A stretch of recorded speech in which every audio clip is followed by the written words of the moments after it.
What do you need me for? This is about your performance. Is it good or bad? What do you think? Bad. Wrong, you did great. Really? Yes.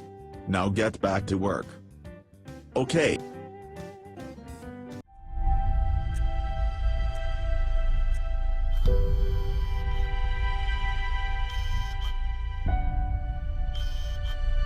Today we shall talk about performance appraisal. In performance appraisal, one can see how the individual needs and the organizational requirements are matched. And the concern is to integrate the individual with the organization. Learning objectives.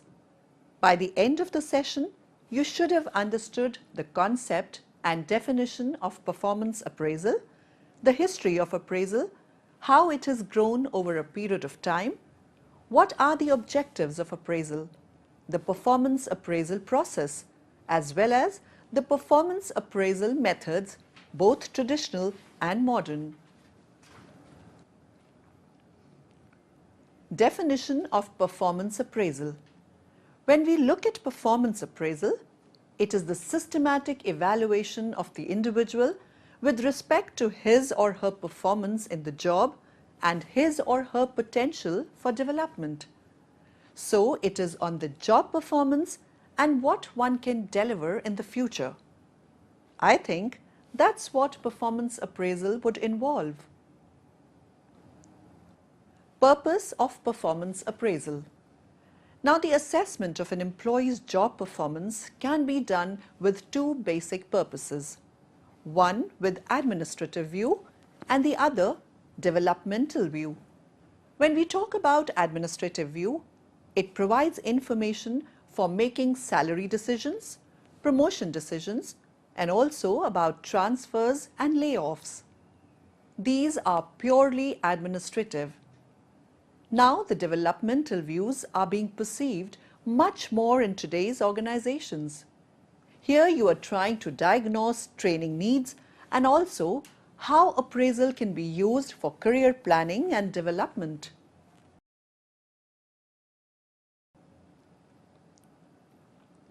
What do you appraise? Now the question is, in performance appraisal, what do you appraise? Initially, people thought if the individuals have certain traits, obviously it would result in performance. So subjective judgments were done with respect to employee performance. So rather than measuring the performance, it was trait-based approach. Now this often leads to personal bias, like if the individual is groomed well, punctuality, the way of talking, etc. And many a time, even if you have given feedback on this, it did not help individuals to see what is it that I should do so that I will perform better. We shall look into behavioral appraisal. The focus is more on observable aspects of performance. Whether the worker has kept his tools properly, whether he is cooperating with other workers. It helps to ensure that all parties understand what the ratings are really measuring. Now the third is results appraisal. The appraisals tend to be more objective. The focus is on production data. Many a time, objectives are not well understood or well appreciated. Now that is where goal setting got emphasized. This was thought as management by objectives. The subordinates and supervisor agreed on specific performance goals. They developed a plan for attaining the goals. They also identified criteria for determining whether the goals have been reached or not. This was another step where the appraiser and the appraisee did not bother about the specific behavior that can be linked to the results. Rather, they focused on the deliverables as a part of the planning process.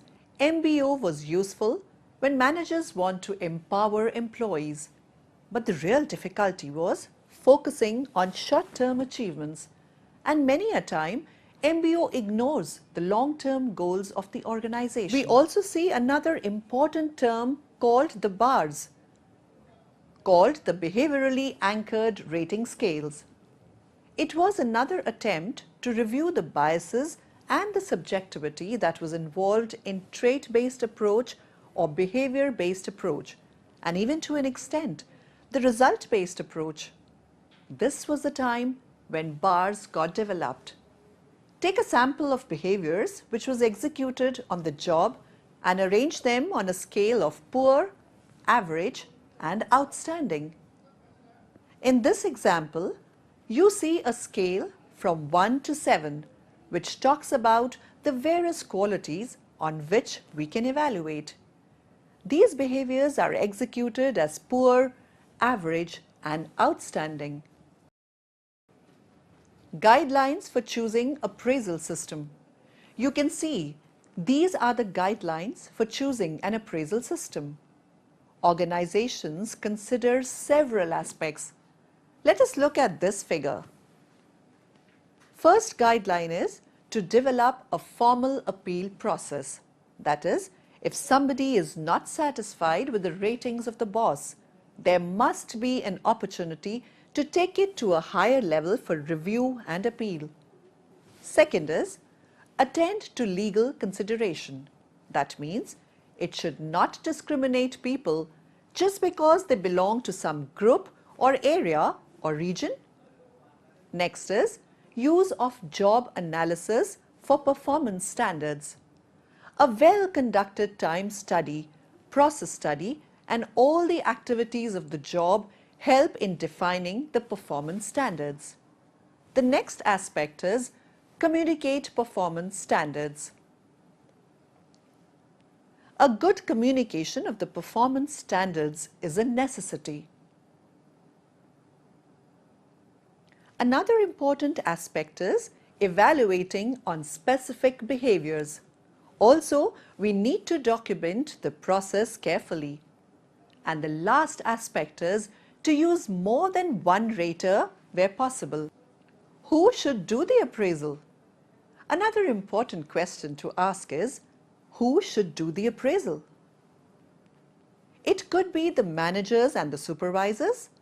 The managers and the immediate supervisor appraising a performance always could give valuable information. They are the traditional source of appraisal information. Many organizations have also realized that it is better always to get some information about the performance from peers and team members. Peer evaluation and assessment by the team members should be used for identifying the leadership potential and also improve interpersonal skills. Sometimes you can also collect data from the subordinates. They provide feedback to the supervisors. Another way is the internal and the external customers. Internal customers include the other departments, anyone inside the organization who depends on the employee's work output. We also have self-appraisals. Self-appraisal is done by the individual, where the individual lists the strengths and the weaknesses, what they achieved, what they consider extraordinary, what contributed for that performance. Another way is the 360-degree appraisal. It uses multiple sources to gain comprehensive perspective of one's performance. That means you use from the self, from the internal and the external customers, from the superiors, subordinates, sometimes peers as well. That is, you collect information from all degree and provide information for developmental purposes. History of performance appraisal. It is very important to look at the history of performance appraisal. The history of performance appraisal is quite brief. Its roots in the early 20th century can be traced to Taylor's motion and time studies. It was used as a distinct and formal management procedure used in the evaluation of work performance. Appraisal dates from the time of the Second World War, which was not more than 60 years ago. Performance appraisal systems began as simple methods of income justification.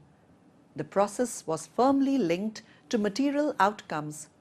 Little consideration, if any, was given to the developmental possibilities of appraisal. In the 1950s, in the United States, the potential usefulness of appraisal as a tool for motivation and development was gradually recognized. The general model of performance appraisal, as it is known, began from that time. Modern appraisal. But the modern appraisal today we see is a structured, formal interaction between a subordinate and supervisor. It usually takes the form of a periodic interview, annual or semi-annual, in which the work performance of the subordinate is examined and discussed. So the structured formal interaction started very recently, where the subordinate and the superior sat together and discussed the goals or reviewed upon it. Appraisal results are used to identify the poor performers who may require some form of counseling or, in extreme cases, demotion, dismissal or decrease in pay. Many organizations do not use appraisals for some of the negative actions except that they may not get the increment. The view is to identify weaknesses and strengths as well as opportunity for improvement and development of skills. I think that was what the modern appraisal was all about. Objectives of performance appraisal. Let us now see the objectives of performance appraisal. Why one must introduce the performance appraisal system? Some of them are: number 1, to effect promotion based on competence and performance. I think it is one of the key things of appraisal. Second is to assess the training and developmental needs of employees. Third is to confirm the services of probationary employees upon their completion of the probationary period satisfactorily. That means at the end of 6 months or at the end of a year, initiate a process to review the employee and to come to a decision whether to have them in the organization or not. Fourth is to decide upon a pay raise where regular pay scales have not been fixed. Performance appraisal can be used to determine whether HR programs such as selection, training and transfers have been effective or not, resulting in the actual performance. Performance appraisal process. Let us look at the various processes involved in the appraisal. The following can be listed as performance appraisal process. The first step is establishing the performance standards. The individual must know what one can do in terms of hourly basis or per day basis and what end results can be achieved. Second step is communication of performance expectation to employees. Many a time people do not know what is being expected by the bosses, by the organization. Third step is measuring the actual performance. What an individual has contributed must be isolated in comparison to others in a team. The fourth step is comparing actual performance with standards. The standards at the local level, sometimes also at the global level. The fifth step is to discuss the appraisal results with the employee. An open, free and frank discussion enables the development process. It builds trust. The sixth step is how to do the follow-up and look for corrective actions in terms of development, in terms of improvement. Methods of performance appraisal. Now there are two methods of performance appraisal: traditional methods and modern methods. Traditional methods list the following. 1. Straight ranking method. In this method, The evaluator assigns relative ranks to all the employees in the same work unit doing the same job. Employees are ranked from the best to the poorest on the basis of overall performance. 2. Man-to-man comparison method. Take two people at a time and try to arrange them in a hierarchy depending on their output work. 3. Paired comparison method. Under this method, the appraiser ranks the employees by comparing one employee with all the other employees in the group one at a time. Fourth is the grading method. In this method, you give grades like A, B, C, D, where A being excellent, B being very good, C being good, and D being scope for improvement. So people can be put into different grades depending on their attitude, on their work, on their contribution. Fifth is the graphic rating scale.